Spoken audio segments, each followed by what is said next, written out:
தம்பி real estate வழங்கும் நிலம் எதிர்கால பலம் யூடியூப் சேனலின் அன்பு வணக்கங்கள். இப்போ வந்துங்க ஈரோடு மாவட்டம் கோபிச்செட்டிப்பாளையம் வட்டம் குன்னத்தூருக்கு பக்கத்தில் தாழ்குடி கிராமத்துக்கு சேர்ந்த ஒரு 1.5 ஏக்கர் தோட்ட நிலங்க.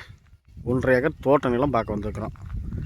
இப்போ எப்படின்னாங்க, இந்த 1.5 ஏக்கரை தோட்ட நிலத்துக்கு தடவசி பார்த்திங்கன்னா 16 அடி மண் தடங்க. இப்போ நீங்கள் பார்த்துட்டு இருக்கிறீங்கல்ல, இந்த தடம் வந்து 16 அடி அகலம் கொண்டது. ரெக்கார்டுக்கு வந்துடும். நான் பார்க்க வந்த தோட்ட நிலம் பார்த்தீங்கன்னாங்க தெற்கு பார்த்த மாதிரி அமைஞ்சிருக்குது. இதுதாங்க இந்த கொழிஞ்சி முளைச்சிருக்குதுல்ல, இதுதான் இந்த கரண்டு மாதிரி இருக்குதுல்ல, இதுதான் பொலி, அதாவது மேகோட்டு பொலி அப்படி கணக்கு. இந்த வீடு, அந்த செட்டு, அந்த வேப்பமரம் இருக்குது, அதில் கிணறு உங்களுக்கு ஒவ்வொன்றா காட்டுறேன். இப்போ நம்ம குபேர மூலையிலிருந்து வாயு மூலைக்கு போகிறோம். தடம் வந்து இதுதாங்க, அந்த கல் நட்டி இருக்குதுல்ல, இதுதான் தடம். தடத்துலேருந்து அப்படியே நம்ம காட்டுக்குள்ளே இறங்கிக்கிறோம். இதான் வந்து நம்மளுக்கு பாருங்க, தடம் வந்து இந்த கல் வரைக்குமே இருக்குதுங்க. இந்த கல்லுக்கு அந்த கல்லுக்கு 16 அடி தடங்க, எல்லாம் அளந்து போட்டுக்கிறாங்க. இதிலிருந்து குபேர மூலையிலிருந்து நாம் வந்து வாயு மூலைக்கு போகிறோம். மேகோட்டு பொலியில் தெற்கு திசையிலிருந்து வடக்கு திசை நோக்கி மேகோட்டு பொலியில் போகிறோம். காடு வந்து அவ்வளோ ஒரு தட்டமாட்டத்தான் இருக்குதுங்க, எந்த குறையும் சொல்ல முடியாது. நல்லா இருக்குது. மண் நல்ல மண் தான். அதாவது வந்துங்க, நான் பழைய வீடியோக்கள்லாம் சொல்லியிருப்பேன். ஏன்னா நான் அப்புறம் இந்த கொழிஞ்சி பார்க்கவே இல்லை. இந்த கொழிஞ்சி முளைச்சிருந்துச்சுன்னா வந்துங்க மண் நல்லா இருக்குதுன்னு அர்த்தம். இந்த மண் இந்த கொழிஞ்சி வந்து நல்ல மண்ணுக்கு தான், அதாவது இந்த உரம், இந்த கலப்படம் இல்லாத மண்ணுக்கு தான் வந்து இந்த கொழிஞ்சி முளைக்கும்.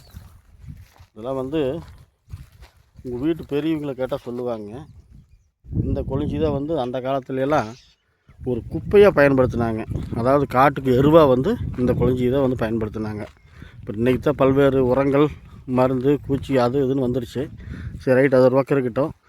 இப்போ வந்து நம்ம குபேர மூலையிலேருந்து வாயு மூலைக்கு போகிறோம்.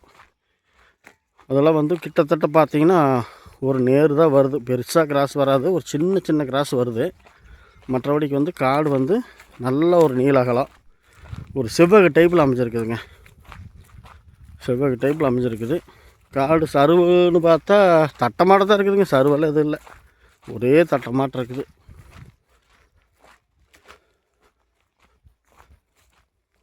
பார்த்தீங்கன்னா நல்ல ஒரு நீள அகலங்க. பூமியினுடைய அகலம் வந்து குபேர மூலைக்கும் அக்னி மூலைக்கும் பார்த்திங்கன்னா கிட்டத்தட்ட ஒரு 200 அடி வருங்க. அந்த அகலம் 200 அடி வராதுங்க, அதாவது ஒரு 150 அடி வருங்க. காட்டினுடைய அகலம் வந்து ஒரு 150 அடி வரும். 150 130 அடி வரும். 130 டு 150 அடிக்குள்ளே வருங்க, இதுதான் கரெக்டான கணக்கு. அப்புறம் நீளம் வந்து பார்த்திங்கன்னா கிட்டத்தட்ட ஒரு 300 அடிக்கு மேலேயே வந்தாலும் குறையாது. அந்த அளவுக்கு ஒரு செவ்வக டைப்பில் தான் இந்த காடு அமைச்சிருக்குது.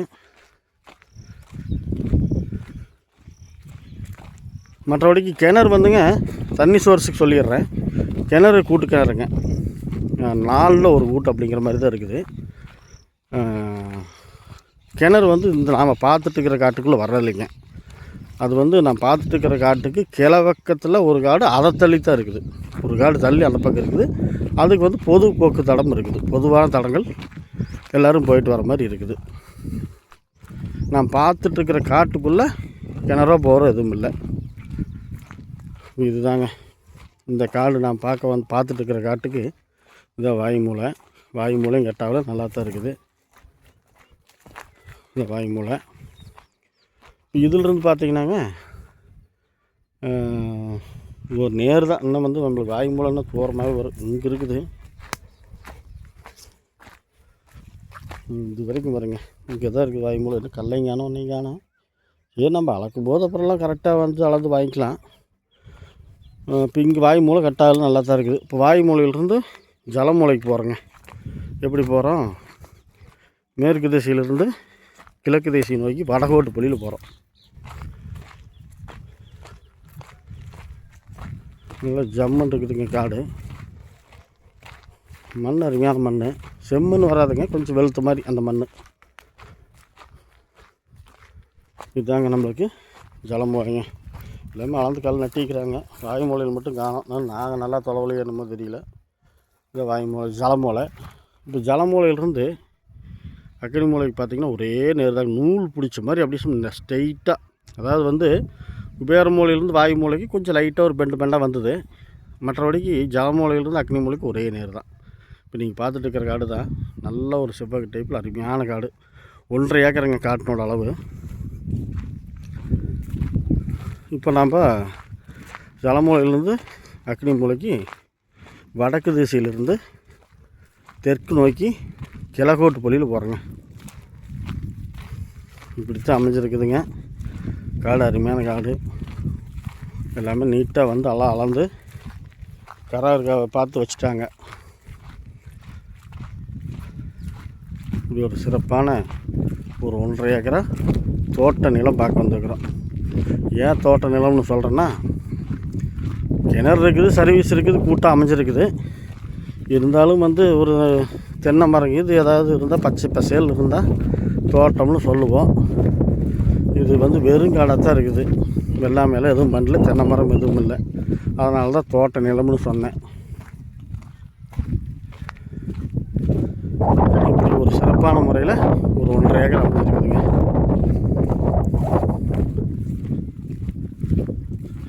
தாழ்குடி கிராமத்தில் தாங்க, கிராமத்துக்கு சேர்ந்தது தான். உள்ளூர் பேர் தெரியல, தெரிஞ்சாலும் சொல்ல மாட்டேன். இந்த நிலம் பிடிச்சா வாங்க, நேரில் வாங்க, வந்து பாருங்கள். பட்ஜெட்டு கொஞ்சம் குறைவாக தான் சொல்கிறாங்க. ரொம்ப குறைவாக எதிர்பார்த்துறாதீங்க, சொல்கிறேன் நான் விலையை. ஒரு சின்ன பட்ஜெட்டுக்காரங்களுக்கு, இந்த கம்மி பட்ஜெட்லேங்கிறாங்களா, அவங்களுக்கெல்லாம் கொஞ்சம் செட் ஆகும். கிணத்தையும் பார்த்துடலாம்.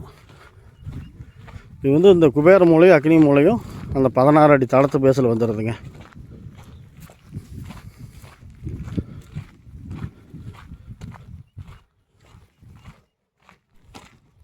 இதுதாங்க இந்த காட்டுக்கு உண்டான அக்னி மூலை. இதுதான் அக்னி மூலையும் கட்டாகலை. 4 மூலையும் நல்லா இருக்குதுங்க, எதுவுமே கட்டாகலை.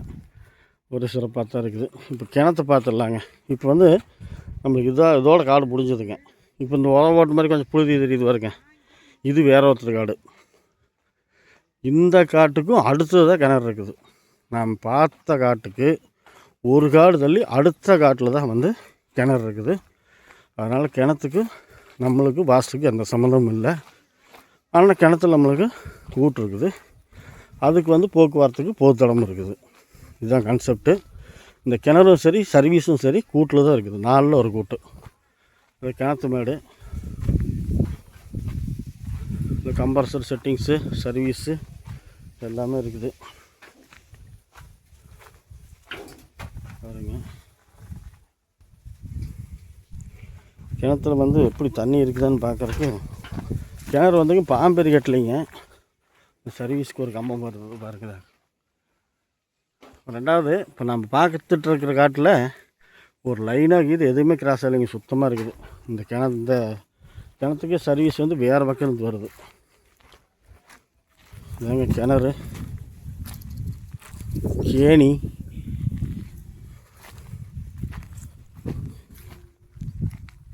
எங்கேங்க தண்ணியே வேணும். நாங்கள் தான் கிணறுங்க, தண்ணி இருக்குதுங்க, ரொம்ப கம்மியாக இருக்குது. கீழ் டாப் இருக்குது. தண்ணி வந்து நல்லா, இந்த கிணறு வந்து நல்லா ஆழமான கிணறு. என்ன அப்படின்னா, இந்த டைமிங்கில் எங்கேயுமே மழை இல்லை, அதனால் தண்ணி கம்மியாக இருக்குது. அதனால தான் விவசாயம் பண்ணல பாருங்க. தண்ணி வந்து ரொம்ப கம்மியாக இருக்குதுங்க. தண்ணி ட்ரை தான், ஏதோ மழை மாதிரியே இல்லை இந்த டைமில் எல்லா பக்கமும். அதனால் ட்ரையே. நம்ம சர்வீஸை வச்சு நம்ம எதாவது தனியாக ஒரு போகிறக்கு இது போட்டு நம்ம தனியாக சர்வீஸ் எழுதி வச்சு சர்வீஸ் வர வரைக்கும் இதே சர்வீஸில் சேஞ்ச் ஓவர் வச்சுக்கிது. ஏதோ பண்ணுறதுனா பண்ணலாம். அதெல்லாம் நீங்கள் வாங்க நேரில், அப்புறம் நம்ம அதுக்கு தகுந்த மாதிரி பண்ணிக்கலாம். நிலம் பிடிச்சா வந்து நேரில் வாங்க, அப்புறம் நாம் வந்து பாருங்கள். பிடிச்சா அப்புறம் ஏதோ ஒன்று பண்ணுவோம். விலை வந்து பார்த்திங்கன்னாங்க, ஒரு ஏக்கர் வந்து 50 லட்ச ரூபா சொல்கிறாங்க. ஒரு ஏக்கர் விலை 50 லட்ச ரூபா சொல்கிறாங்க. ஏன்டா இதுதான் உங்கள் ஊரில் கம்மியாடா அப்படின்னு கேட்குறீங்களா? என்ன பண்ணுறதுங்க, சொல்கிறாங்க. எல்லா பக்கமும் அப்படி தாங்க விற்கிது. வெறுங்காடும் அதே ரேட்டு தான் சொல்கிறாங்க. தண்ணி ஏதாவது கூட்டு கிணறு எப்படி இருந்தாலும் அதுதான் சொல்கிறாங்க. கிணறுலாம் நல்லா ஆழமான கிணறுங்க, இன்னும் பாம்பேரி கட்டல, இப்படி தான் இருக்குது. விலை 50 லட்ச ரூபா சொல்கிறாங்க ஏக்கரா, 1.5 ஏக்கரா. அவங்க சொல்கிறத வச்சு நம்ம எந்த முடிவும் எடுக்கக்கூடாது. நேரில் வந்து பாருங்கள், பிடிச்சா நம்மளுக்கு உண்டான ரேட்டு கேட்போம். அவங்களுக்கு கட்டுப்படியானா கொடுக்குறாங்க, இல்லைன்னா நம்ம வேறு காடு பார்க்குறோம். இவ்வளோதான் விஷயம். மேற்கொண்டு நம்ம வீடியோவுக்கு லைக் பண்ணுங்கள், ஷேர் பண்ணுங்கள். தேவைப்பட்டால் யோசிக்காமல் ஃபோன் பண்ணுங்கள். நிறை குறைகள் இருந்துச்சுன்னா கமெண்ட்டில் தெரிவிங்க. வேறு ஒன்றும் சொல்கிறதுக்கு இல்லைங்க. ஒரு நல்ல ஒரு தோட்ட நிலம் நல்லா இருக்குது. பிடிச்சா வாங்க பேசிக்கலாம். நன்றி, வணக்கம்.